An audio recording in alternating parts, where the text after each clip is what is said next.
Olá, estamos de volta para dar continuidade ao nosso bate-papo sobre a bacia do Rio Paraíba do Sul. Vamos ouvir o que a população que vive às margens desse rio pensa sobre esses estudos. Bom, eu gostaria de saber o que é a transposição do Rio Paraíba. Quanto de água vai tirar aqui do Rio Paraíba para mandar para São Paulo? A minha pergunta para as autoridades é: por que não escavação de poço artesiano, se nós temos um subsolo muito rico? São Paulo tem água subterrânea. Então, por que não explorar, em vez de tirar de um local onde já está faltando? Um dos fatores que mais contribuem na poluição do rio é justamente o esgoto, né? Que algumas pessoas deixam correr a céu aberto, até cair no rio. Né, não tem um tratamento, nenhuma fossa, nem nada. Eu estou trabalhando aqui no Beira Rio, por exemplo, no bairro Beira Rio, e tem um vizinho aqui que faz isso, né? Ele deixa o esgoto dele cair no pasto, do pasto obviamente vai lá para dentro do rio. Além do esgoto, né, um problema sério também é o lixo, né, que vai parar no rio. Né, as pessoas também têm que ter essa consciência de não jogar o lixo na beira do rio, na beira de pasto, né? Na beira da estrada. Envolve também o governo federal, né, o governo do estado, mas a prefeitura devia fazer ações mais fortes, né, para tratar esse esgoto dessas pessoas, desses bairros, fazer campanha nos bairros, pegando bairro por bairro e eliminando os focos de problema. André, a primeira pergunta é: o que é transposição? Eu acho que a gente fala de transposição para todo mundo que está ouvindo entender de maneira muito tranquila. Nós temos que pensar o seguinte: transposição é você transpor a água de um lugar para o outro. Então você está transpondo de uma bacia hidrográfica do Rio Paraíba para outra bacia do estado de São Paulo. Então, quer dizer, na verdade, a transposição de águas. Um exemplo bem simples: o dia que acabou a água na sua casa, você tem uma piscina, você vai transpor a água da piscina para a sua caixa d'água, para todo mundo entender de maneira muito simples. Então, transpor é levar a água de uma bacia hidrográfica para outra bacia. E normalmente, só para exemplificar isso melhor, como é que esse trajeto é feito? Por túneis? Depende, né? Você pode fazer você vai ter no local uma estação de bombeamento, onde vai ser bombeada essa água, e aí você vai ter parte que pode ser tubulado, parte pode ser de túnel, depende do trajeto traçado para essa tubulação. Agora, Edilson, os estudos que já foram iniciados pelo governo do estado e que apontam a bacia do Paraíba como uma alternativa, de que pontos estão previstas essas captações? E em que quantidade também? Bom, pelo que foi apresentado no estudo, uma possibilidade é captar essa água ali em Guararema, ou na represa de Paraibuna, seria aí um ponto ou outro, da ordem de 5 mil litros de água por segundo. Para se ter uma ideia o que é isso, é mais ou menos o que toda a região do Vale do Paraíba paulista aqui, 2,5 milhões de pessoas, utilizam para abastecimento. Além desses 5 mil litros por segundo, também tem a previsão de pegar água na represa do Jaguari, próximo ali de Santa Isabel e Garatá, e que nessa represa poderia se retirar até 8 mil litros por segundo. Dessa de Jaguari, levaria para a represa do Atibainha, na região ali já da bacia do Piracicaba, e aqui de Guararema ou Paraibuna, levaria para o Alto Tietê, lá para as cabeceiras do Rio Tietê. Então, essas são as duas possibilidades que eles estão estudando para captação na nossa bacia do Rio Paraíba. Agora, Beatriz, queria fazer uma complementação do que o Edilson falou. Tanto no Jaguari, quanto em Guararema ou Paraibuna, águas de cabeceira, água da melhor qualidade. E por que eles estão optando, priorizando a bacia do Rio Paraíba do Sul? Primeiro, porque eles entendem que nós temos disponibilidade de água. Segundo, custo financeiro. Porque tanto no Guararema daria 23 quilômetros, vai atender toda a Grande São Paulo Alto Tietê, custo zero para eles, assim como também Jaguari, 15 quilômetros de traçado, para atender toda a região metropolitana de Campinas, Piracicaba, que no ano que vem vence a Ortoga, a renovação do contrato com a Grande São Paulo, e eles precisam dar solução para aquela região que hoje passa um grande estresse, um grande drama com relação à água. Agora, a água que vai ser captada aqui é o suficiente para a demanda de lá? Qual a demanda de lá, da macrometrópole? É muito maior do que isso. A água que levaria daqui da nossa região atende parte da demanda que eles teriam na Grande São Paulo, em outras regiões, O estudo é bem complexo, porque é para pegar água de vários lugares. Aqui no Paraíba é um desses lugares. Nós estamos falando de 13 aqui. Estamos falando aqui de no máximo 13.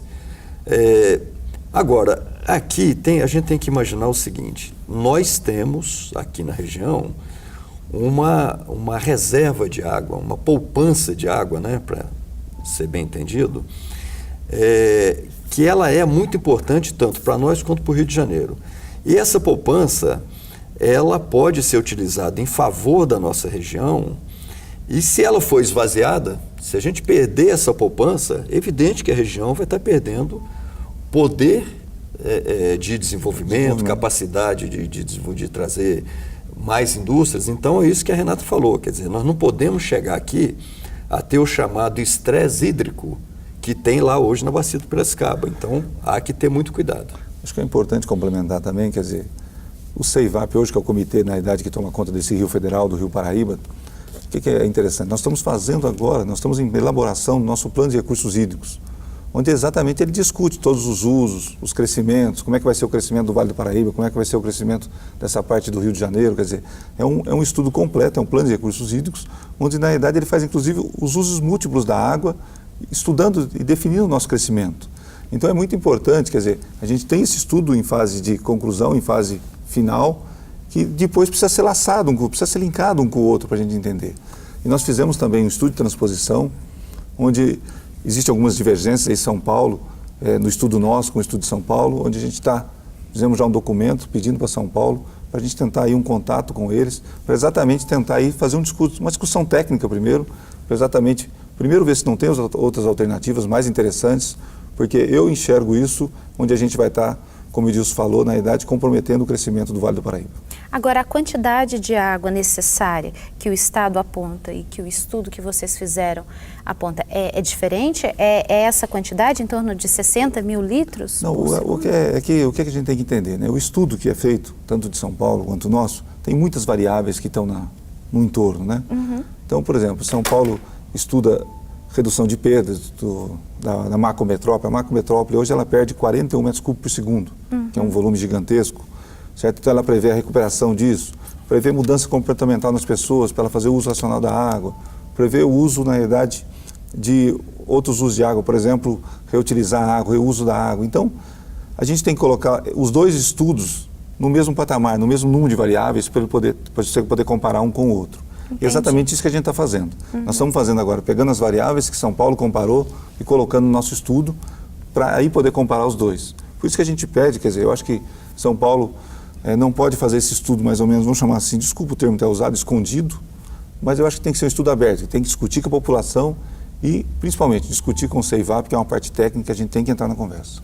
Renata, sobre essas alternativas que o André antecipou, qual que é a sua avaliação? Você acha que há um primeiro caminho antes de se buscar água em outros pontos? Quer dizer, tratar da casa primeiro? Qual que é a avaliação? Primeiramente, os estudos que foram concluídos, eles utilizaram o cenário tendencial, que seria o natural, né? Onde prevê aí até 2035, que é onde eles querem atender a demanda. Seriam 3 demandas, né? 2018, 2025 e 2035, mas os estudos estão previstos até 2035. Então, a partir de 2018 já começa a faltar água lá. Que eles vão começar com soluções caseiras, próximas a São Paulo, que poderá atender essa demanda inicial.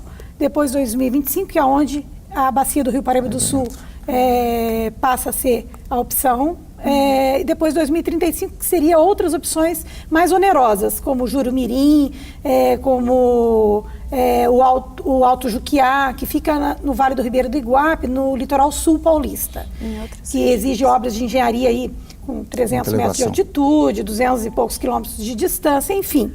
Com certeza, a opção da bacia do Rio Paraíba do Sul para atender essa demanda seria para eles a menos onerosa.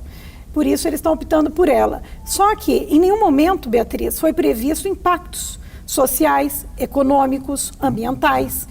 Com relação às compensações apresentadas de represa, por exemplo, se foi citado em Taubaté, na região de Monteiro Lobato, quer dizer, sem nenhum estudo, sem nenhum detalhamento do projeto, de localização.